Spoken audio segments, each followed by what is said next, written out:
This is your physics recorded lesson for electric field. So we start with this picture where we are going to use a model with the Earth and gravitational field and electric field. So we're going to draw arrows on to show the direction that the gravitational force by the Earth on a small test mass.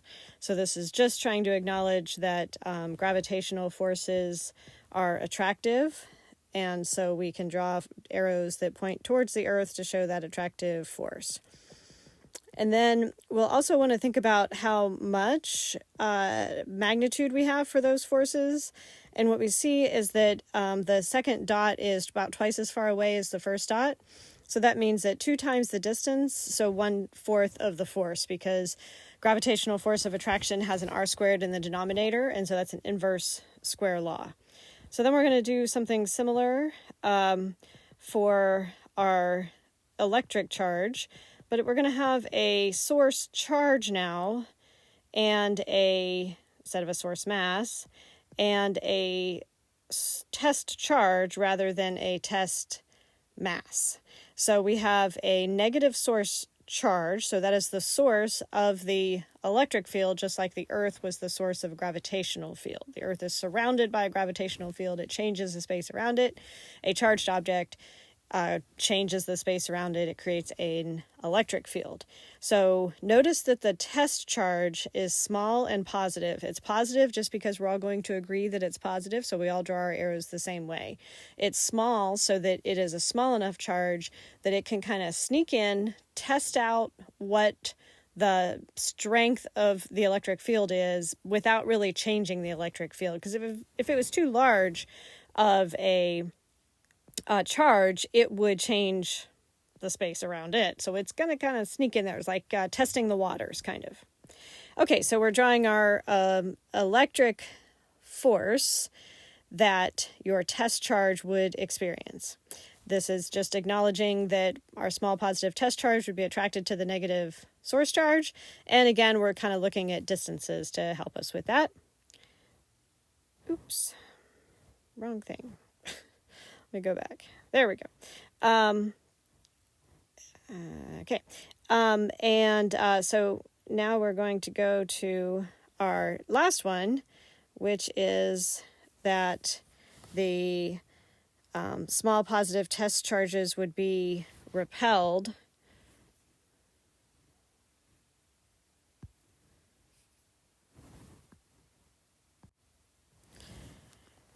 again 2 times the distance, so 1/4 the force. And if I can click this correctly, now for our positive source charge, when we bring a small positive test charge into any of these 4 dots. Now the dots aren't actual charges. The dots are just locations in space. So we envision that we bring our small positive test charge in and we test out that spot that's to the right of the positive source. What does my small positive test charge experience? Move it to the next location. Move the test charge to the next location. And you're just kind of mapping out the space with what the direction and the strength of the force is that your small positive test charge will experience. You might want to start writing down how many times I say small positive test charge, because it's going to be a lot. Okay, so we are going to go on now to our next situation is we're just going to look at gravitation. We're going to say, what if you have a 1 kilogram object that you're going to measure the gravitational force of attraction to the Earth versus a 2 kilogram test object that you are going to measure the attraction to the Earth? Your 1 kilogram object would experience a downward force, and it would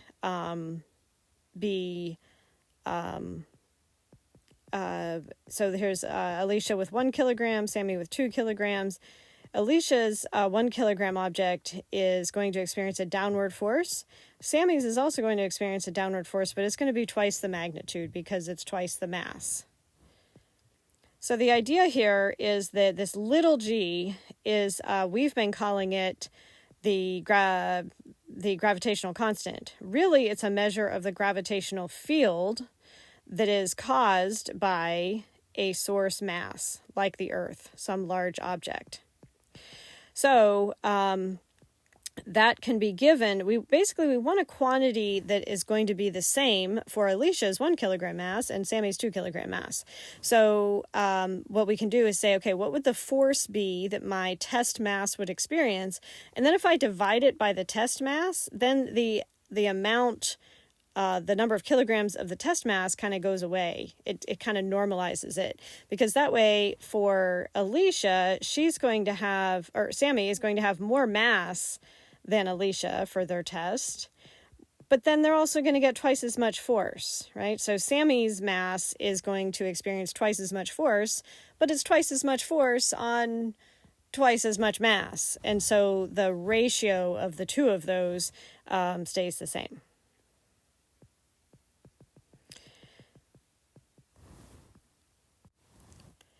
Let's compare gravitational force to electrostatic force, and then we'll continue that with field.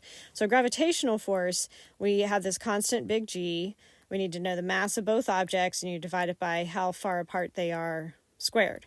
Electrostatic force, you have a constant, lowercase k, Coulomb's constant, and then you multiply it by the absolute value of both charges, and then divided by the distance between them squared. You see some pretty similar formats to those. The thing that describes the field is lowercase g for gravitational field, and that's just the force divided by the mass that is in the field. That's really what the test mass is. It's the mass that is in that field that is experiencing that field. So the correlation for electrostatic is an electric field, and it is the force that your test charge experiences. That's Coulomb's law, could tell us that, the force by Q1 on Q2, divided by the charge that is in that electric field. They serve the same purpose. You get a quantity that's newtons per kilogram for gravitational field, newtons per coulomb. Look at what the units are. It's whatever you divided by, Newton per coulomb for electric field. And so the strength of an electric field is given by capital E. This is a vector quantity because the force is a vector quantity. So electric field has the same direction as the electrostatic force that a small positive test charge would experience, newtons per coulomb, and it tells you how much the source charge has changed the space around it. And emphasizing one more time that the test charge needs to be small and positive, and these things are all vectors. Gravitational is always attractive.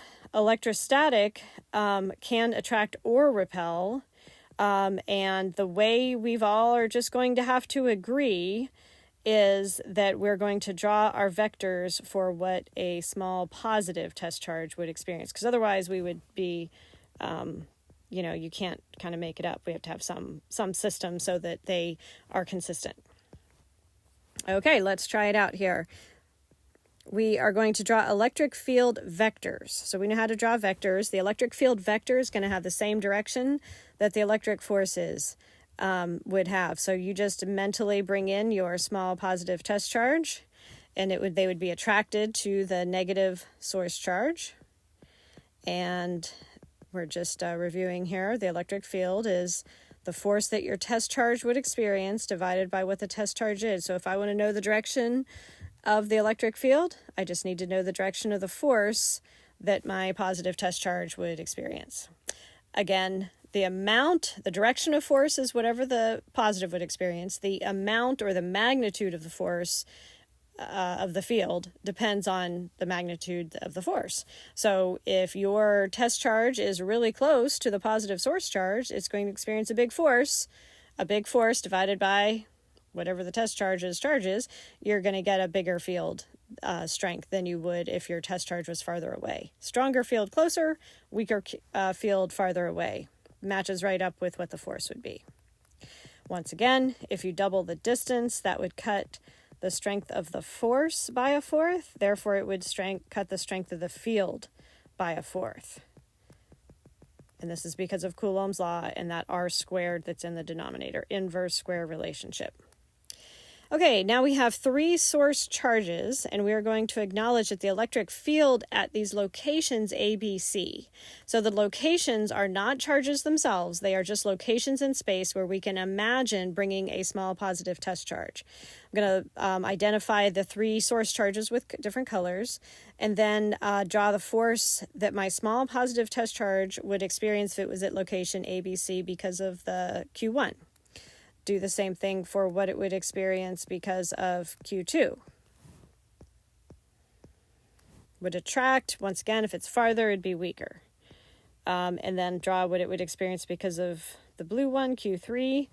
Really, really small because, and these are not exactly to scale, really, really small because they are quite a bit farther from Q3, and distance is very important. Then we're going to draw the net force. So here we're acknowledging for electric field that, hey, if there's more than one source charge, we're going to have to take into account all of the source charges, all of the things that may change the space around them.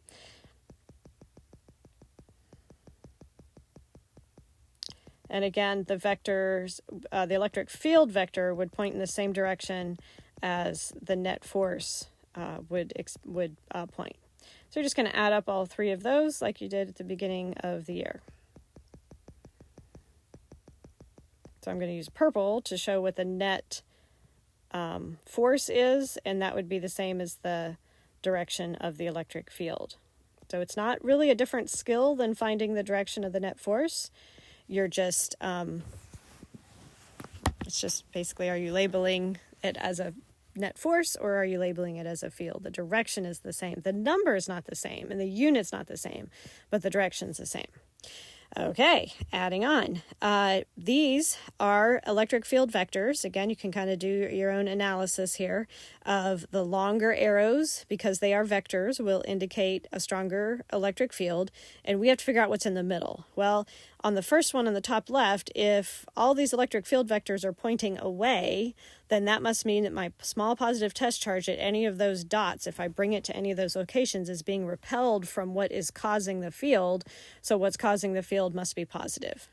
The next one over, they're all pointing towards the middle of that, and so that means my small positive test charge was attracted at any of those locations. So the thing that the source charge must be negative. In this one, I have 2 that are close together, and this would be where I have to find the direction of those arrows. You'd have to take into account what is the effect because of the positive on the left, what is the effect because of the negative on the right.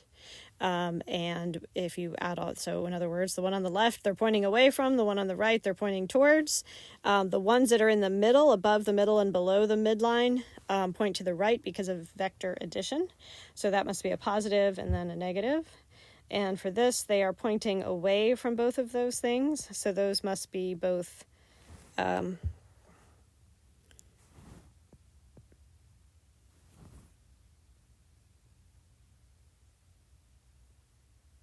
actually, I have that wrong. They're pointing away from both of those, so those have to be a positive. I just left out the other line there. Sorry about that. Those are both positive. Let me see if I can add that in.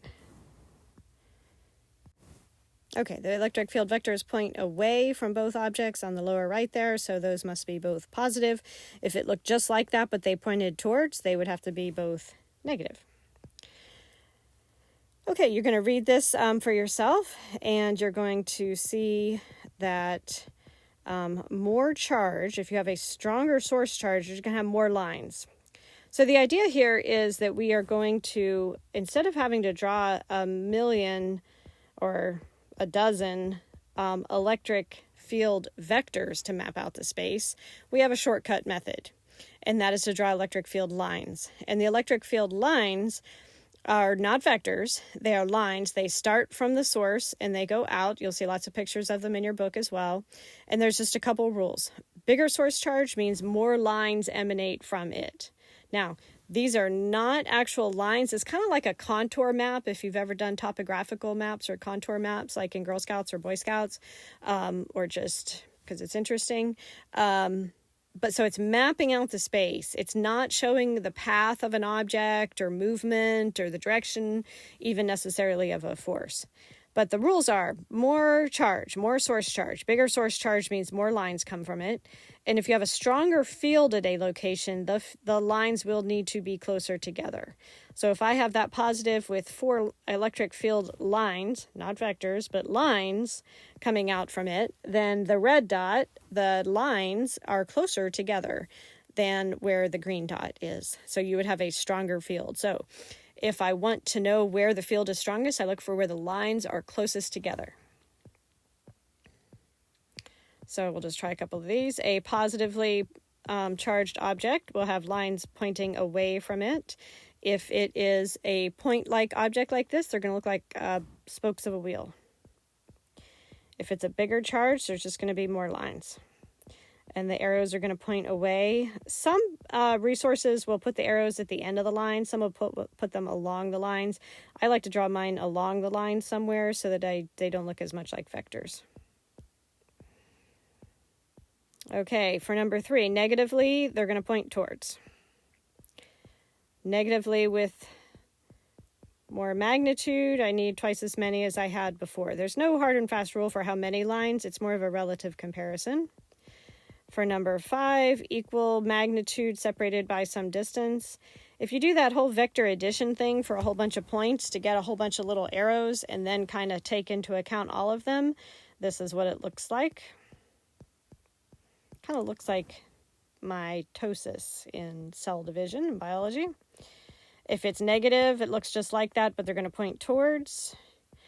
The pictures in your book are obviously much better than mine are going to be.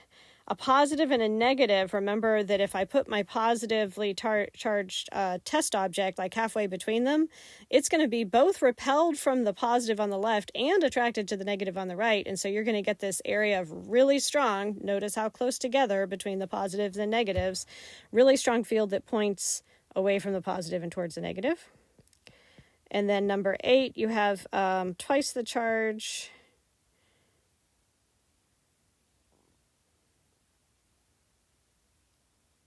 Oh, I actually did this one wrong. I did them for they're both twice the charge, but you get the idea. If there are more, this one was actually supposed to be that you have like a +1 on the left and a +2 on the right. So you count the lines. If I had a +1 and then a +2, there should be twice as many lines going into the -2 as there is out of the +1. Ever so slightly wrong. Okay, just quick thing here that what is the direction that what is the direction of the electric field? Notice your electric field lines are parallel. That means you have a uniform electric field. The direction of the force is in the direction of the field lines. So the field lines point to the right. So the field vector points to the right. So my positively charged object would experience a force to the right. So if you're moving up and you experience a force to the right, if you turned this on its side, so rotate your head so that it looks like your object is going to the right instead of up, then like turn your head to the left 90 degrees, then this looks just like a horizontally launched projectile. And your object would do this. So the point of this activity is that the field lines do not show you the path of the object.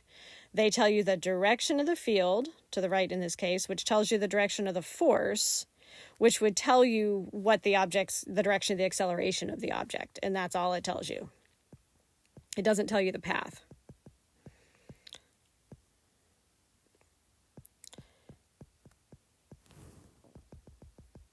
So remember that the dots are just locations. They are not themselves objects. And so if I put a small positively charged test object, are you keeping track of how many times I've said that? Then at that location, then what we want to know is what is the direction of the force that it would experience. And this is what you'd get for all of those. To the right, small positively test charge would be attracted to that first one, would be attracted, which would mean opposite direction force, would be attracted strongly to the third one. So I just draw my line right through because, again, the length of the arrow is telling me about the magnitude.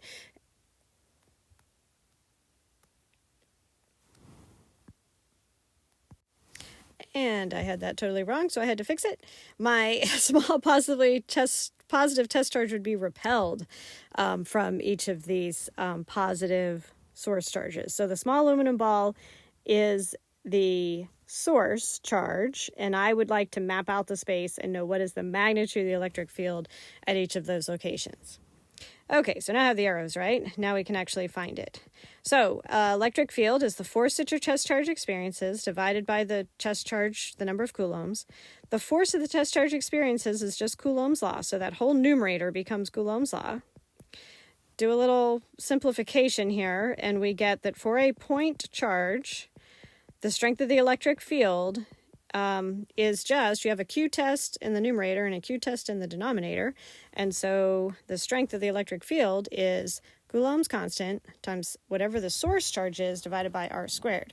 Now you can see why we had this whole test charge thing, is because now I can map out this space around the source charge, and it doesn't matter what it's interacting with. Because remember, electric force is only there when you have things interacting, but I can map out the space by just knowing what the source of the field is. So it is a shortcut in the end. Just doesn't feel like it when we first start off. Okay, so we're going to put in the value of K. We are going to put in the distance in meters that of the location that we're testing out, so 0.05 meters, and we have to square it. And then we need to put in the source charge. This 1.0 times 10 to the negative 9, that is actually 1 nanocoulomb of charge. Helpful fact, using the conversion factors. Put that in your calculator. Please put that in your calculator and make sure that you can do it. And you should get 3,600. The units are newtons per coulomb because this is defined. I mean, you could work out all the units from Coulomb's constant if you want, but you can also know that because it is a force, which is newtons, divided by a charge in coulombs. And the units do work out. Okay, I think that's it. Feel free to rewind or re-listen or whatever is helpful.